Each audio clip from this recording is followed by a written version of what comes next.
There you go. Okay, I'm sitting today with Wade Sira, actually, are you interim leader or the formal leader now of the Buffalo Party of Saskatchewan? I'm the leader for the 2020 election. I'm interim leader until we have a convention that can actually happen. Yes, yeah, it's difficult these days with all the bizarreness and COVID and many other events, just trying to keep things in a rush. I'm pretty familiar with it. It gives me a sense of deja vu.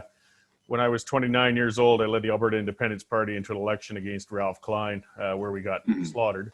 But it was quite a year of scrambling and organizing and trying to herd those cats who were independent-minded people into a working group. But there's certainly a stronger base these days, I think, for independence in general in the West. It's really been growing, and we're, again, it's a scramble on the federal front, on every province's front, to try and get viable movements going to give the electors a choice in that sort of thing. So I see so far you guys have 13 candidates registered. Are you still seeking more? There are a few more who we're in communication with at the moment in time, but I told them October 9th, but they still have to go through our vetting process. We're just not going to slap people in there. We want to make sure that they're viable people and relatable. Yes, of course. I mean, it'd be disastrous having the wrong individual represent the party or try to represent the constituency, which one of the challenges you're going to have, I've noticed, again, I guess you haven't had the chance for an AGM to establish things like a constitution and policies. So the site's just showing kind of a broader mission statement, which makes it difficult, I guess, for candidates to answer to specific things, because in an election, of course, people are going to ask a lot of direct questions: education, healthcare, things such as that. How can you respond to people with those concerns, and on how you would represent them in the legislature with those individual issues? Absolutely. Well, we're running a pretty baseline platform, and our platform should be released early next week. But it is going to be kind of baseline. We talked with all the candidates, made sure everyone's on board, that we're just going to run as base as we can for the moment in time. But you're here to represent your constituency, and I think that's what a lot of people want to start seeing with our government in Canada. We got that a lot in Saskatchewan, that the current system we have is not working. It's dysfunctional for us. You should represent your constituency first, your party second, because what the problems in Estevan are not going to be the same as the problems in Lloydminster or the problems in Melfort. So we want to make sure that when you go down to Regina, you need to be that voice for your constituency. We're all here to work together, but you're still elected to represent your constituency first. Oh, great. Okay, yeah, and whip votes are a real problem in our system in Canada, with that differences between, different constituencies. I mean, the goal and the point of this Westminster system supposedly is to have these individuals speak for their constituencies, but in reality that rarely happens. With a more limited candidate base, you won't have quite perhaps the same challenge that happened in Alberta, but I imagine some people will accuse you of potentially vote splitting and putting something worse in, because we really did have a terrible circumstance 5 years ago where a lot of Albertans were ready for change, and they voted two ways for it, and we ended up with a change that very few Albertans really actually wanted for 4 years. How do you respond to that possibility? Well, some of the numbers that we saw came from Alberta at the time too, because I'm a political nerd, if you want to say, as well. I understand. Some of the numbers that you guys had come out of there is that there was a lot of voter apathy, where people decided they just didn't want to vote. And so there was a lower voter turnout for the Conservative side, whether it's the Independent Party or the Conservatives. It just seemed like what we saw in Alberta was there's, in the constituencies where there was a big loss, is people decided they didn't want to vote. It was the same thing what we saw in Saskatoon in a by-election for when Ryan Miley won against Penner. And the reason why Ryan Miley won, he got out all the same vote that came out during the provincial election. Penner lost because only half the percentage of the Sask Party voters came out to vote. But for vote splitting, every constituency we're running in, it's a wide margin.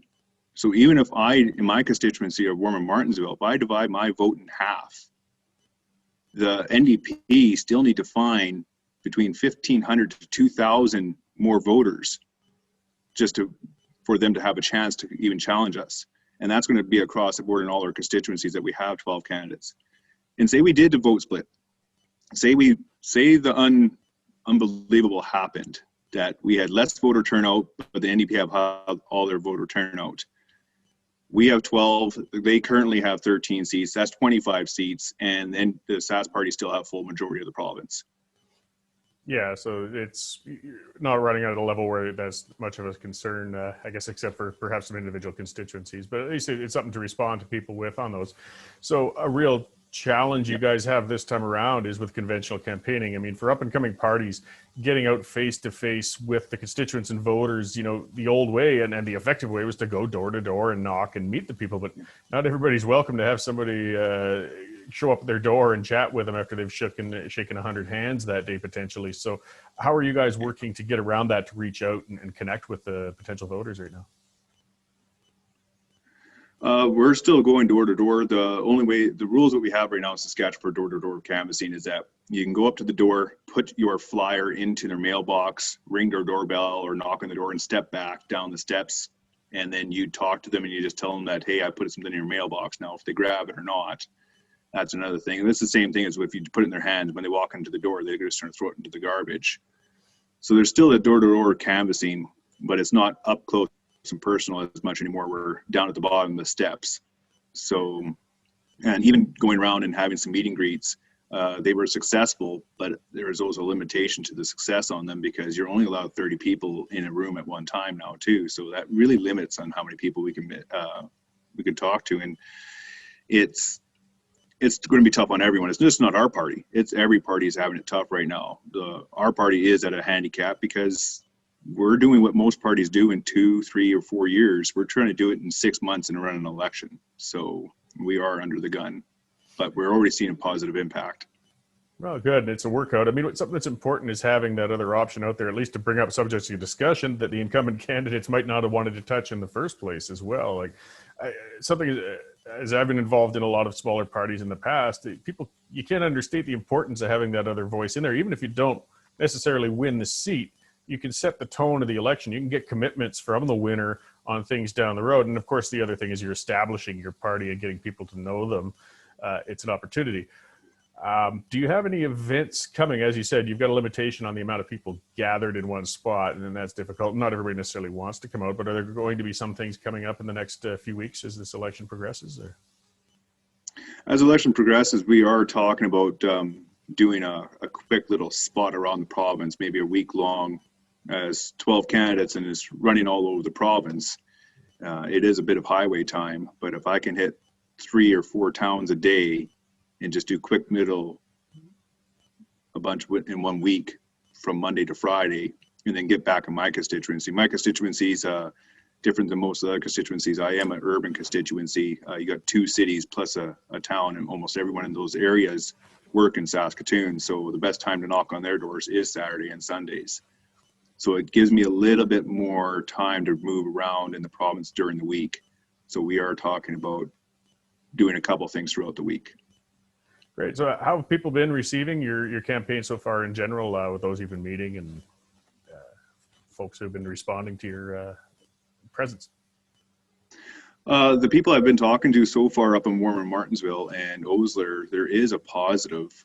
Even our candidates, we just had a candidate meeting last night just to see how everyone's going, and the buddy check system, make sure everyone's still happy. And all the other candidates are having actually more success than failures at the door. There's people who are frustrated across the province, whether it's the response of COVID in the province, or the response of agriculture. There's some lags going on right there. Education is a huge problem right now in our province, same as a lot of provinces. And the closure of our industries in our province is a huge issue right now too, where the current party is closing down our industry, and yet they're citing to be champions of industry, and it's not happening since Mo's taken over. So Mo's helping us out a lot.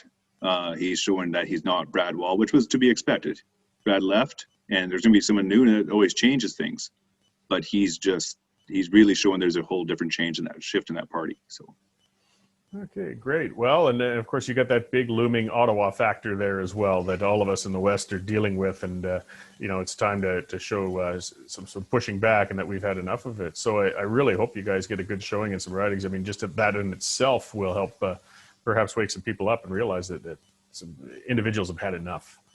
That is our hope, not just to pull a percentage of the vote away from the current establishment, but also be able to put some feet down in Regina. Some people in the seats down there for our party could show huge amount of frustration in Western Canada that we're tired of being a colony. When we separated from England, it was because we were tired of being a colony. We just set up a miniature colony in Canada. And it's time that we take back our destiny as a province, whether it's Saskatchewan or Alberta or Manitoba or BC. And how did Quebec get all their power? It's because they stomped their feet, they got angry, and they caused a ruckus that ended up giving them more power as a province. Why can't we have the same thing out here? Absolutely. And when Quebec does it, they pander to. When we do it, we're called selfish jerks. But I think that's going to change as it gets larger and more serious in the West. And frustrated people are standing up and have had enough. So thank you very much for your time today, Wade. I won't take you away from the campaign too long here. You guys have got a lot of ground to cover. So it looks like you can find more information at buffalopartysk.com. Was there anything else you'd like to get out there?